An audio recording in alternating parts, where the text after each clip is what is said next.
오늘은 마태복음 8장 5절부터 13절 이하에 나오는 백부장의 일화를 통해 무엇을 말씀하시는지 살펴보려고 합니다.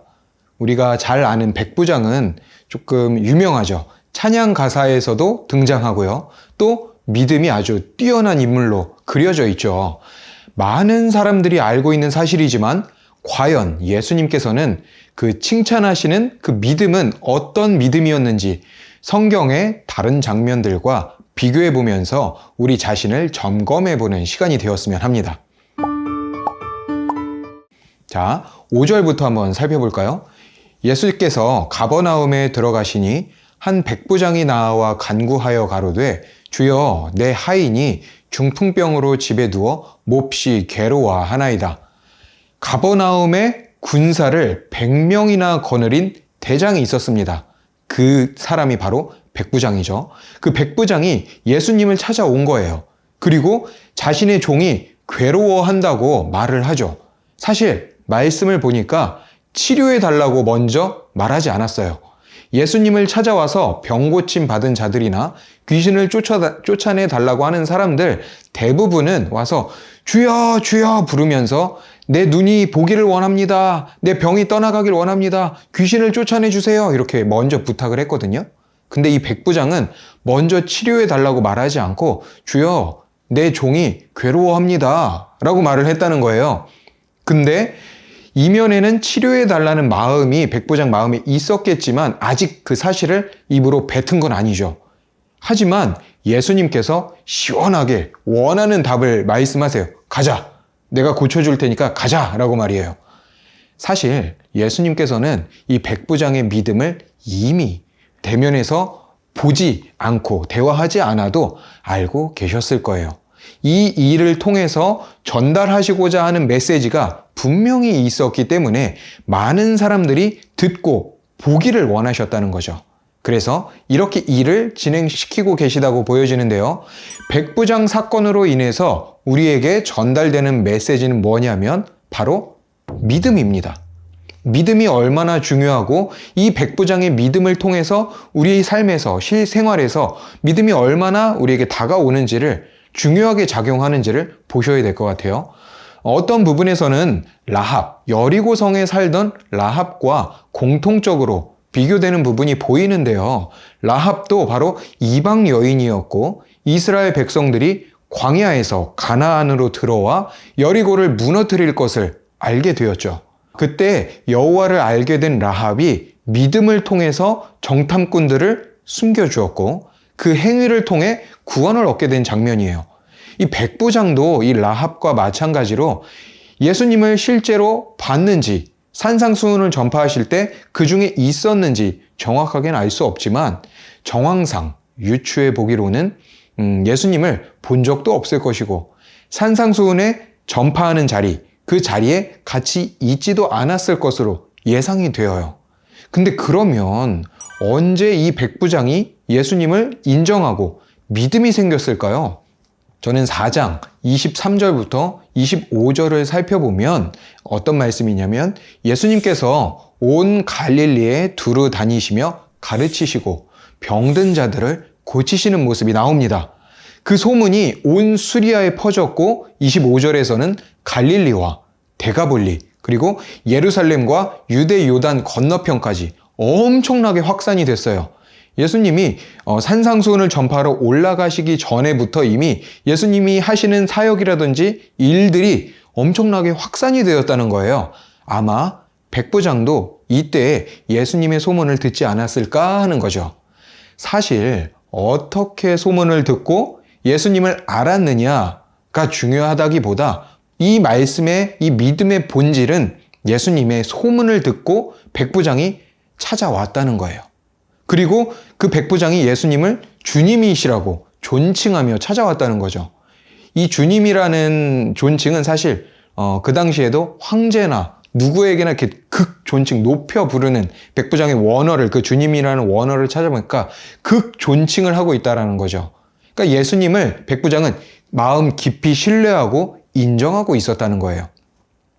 그리고 예수님을 찾아오면 나의 종을 낫게 해 주실 것이라는 믿음이 강하게 있었다는 거죠. 그리고 여기서 보면은 백부장의 성품이 보여요. 내가 아픈 것도 아니고 내가 사랑하는 가족이 아픈 것도 아니에요. 자신의 하인이 아팠다는 거예요. 그런데 아마 소중한 하인이었겠죠. 어릴 때부터 자신을 길러주었다던가 내가 진짜 사랑하는 사람이 하인으로 됐다던가 자세한 내막은 나오지 않아요. 그런데 하인을 위해서 자신이 부리는 종을 위해서 함부로 대하지 않고 그 종을 낫게 해달라고 찾아왔다는 거예요. 아마 굉장히 사랑이 많은 주인이지 않았을까 싶어요. 성품이 굉장히 괜찮았을 것 같다라는 거죠. 그런데 아무리 소중한 하인이라고 해도 소문으로만 들었던 예수님을 찾아온다? 제가 생각했을 때 쉽지 않아 보이는 거예요. 그냥 말씀하세요. 그럼 내 종이 나을 거니까 저에게는 그런 믿음이 있습니다.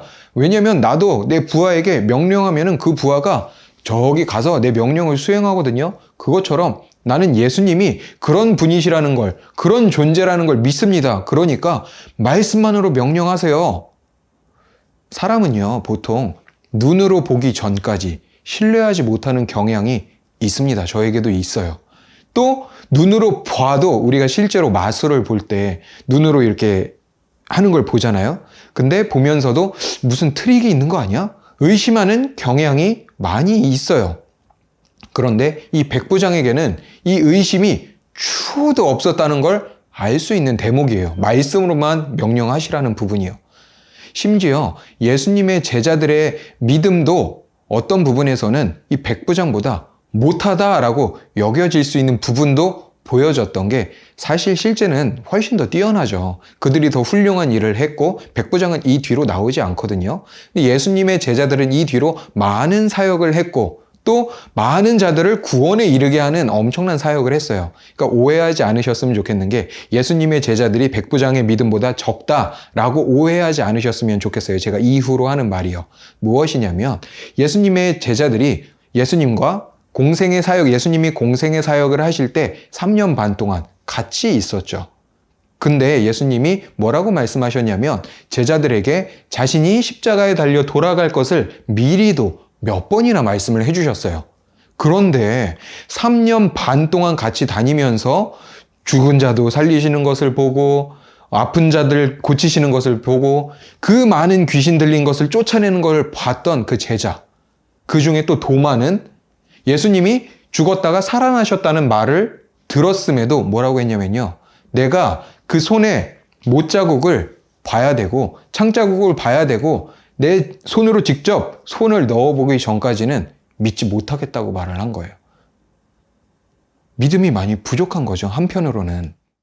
그렇게 많은 이적과 기사를 그 본 제자가 믿음이 한편으로는 부족해서 의심을 했다는 거예요. 의심 많은 도마라고 타이틀이 붙어 있잖아요. 또 심지어 베드로는 예수님이 네가 닭 울기 전에 나를 3번 부인할 거야 라고 말씀을 하셨어요.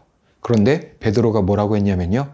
주여, 그런 일이 절대로 미치지 않을 것입니다. 제가 주님과 함께 죽을지언정 절대로 주님을 부인하지 않을 거예요 라고 말을 했어요. 근데 심지어 예수님이 그렇게 말씀하실 때 베드로가 이렇게 대표로 말을 했지만 베드로만 말을 한 게 아니라 베드로뿐 아니라 함께 있던 다른 제자들도 이와 같이 하겠다라고 의견을 투합해서 말을 했다는 거죠. 근데 실제로 어떻게 됐습니까? 유다가 그 군사들을 데리고 왔을 때 뿔뿔이 다 흩어졌어요. 막 산계에서 다 도망갔다는 거죠. 어느 부분에서는 3년 반이라는 시간 동안 예수님과 함께 했음에도 믿음이 부족한 부분이 있었던 거예요. 예수님께서 백부장을 통해서 말씀하실 때 이스라엘에 이만한 믿음을 보지 못했다라고 말씀하셨거든요. 이스라엘의 모든 유대인들을 통틀어서 이만한 믿음을 보지 못했다라고 굉장히 높이 칭하여 주셨다는 거예요. 그런데 이 백부장은 도대체 어떤 사람이길래 말씀만으로도 하인이 나을 것 같다는 믿음을 가졌을까요? 너무 신기해요. 제가 이 말씀을 보면 볼수록 파면 팔수록 너무 신기한 거예요. 어떻게 그런 믿음을 가졌을까? 우리는 이런 백부장과 같은 믿음이 우리에게도 오늘날 있어야 할 줄로 압니다. 말씀이 우리에게 임할 때 말씀이 우리에게 오실 때, 임할 때 이것저것 따지지 않고 재지 않고 순종할 수 있는 믿음이 있어야 된다고 말이죠. 그런데 예수님께서는 이와 같은 백부장을 칭찬하시면서 이만한 믿음을 만난 적이 없다라고 하셨어요. 또 재미난 부분이 뭐냐면 이런 믿음을 가진 자를 내가 만난 적이 없다라고 칭찬하신 게 아니라 이런 믿음을 만난 적이 없다라고 하셨어요. 사람으로 지칭하지 않으시고요. 그 믿음 자체라고 말씀을 하셨다는 거예요. 우리가 믿는 마음, 하나님을 신뢰하는 그 믿음 자체, 그 순수한 그 자체를 칭찬하셨다라고 보여지는 거예요. 지금 돌이켜 보면은요, 예수님은 이런 자들을 원하고 계신 것 같아요. 지금 시대에도요. 마태복음에 기록된 백부장 사건은 이방인들에게 복음이 증거될 것이라는 아주 중요한 것을 예표하는 사건이에요.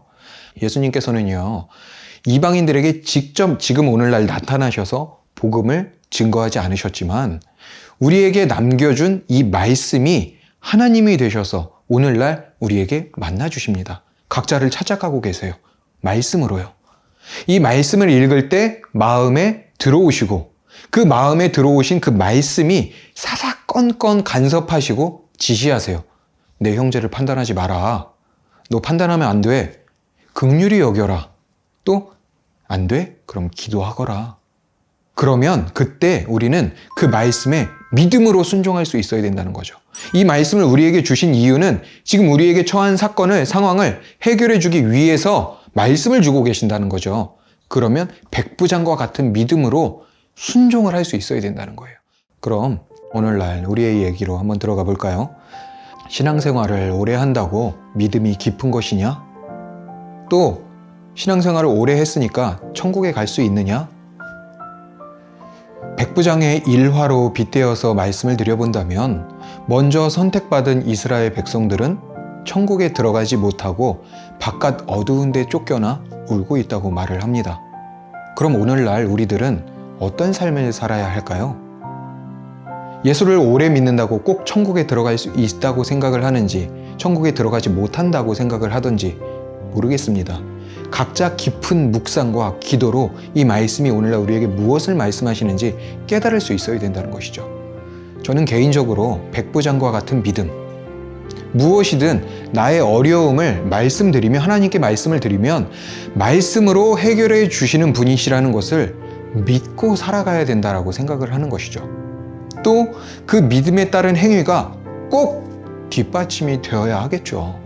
위 말씀을 깊이 생각해 보시면서 기도와 묵상을 하신다면 백부장의 일화가 오늘 그냥 성경을 읽고 지나가는 챕터가 아니라 우리의 삶을 바꾸는 계기가 되는 좋은 기회가 될 줄로 믿습니다. 오늘은 여기까지 하도록 하겠습니다.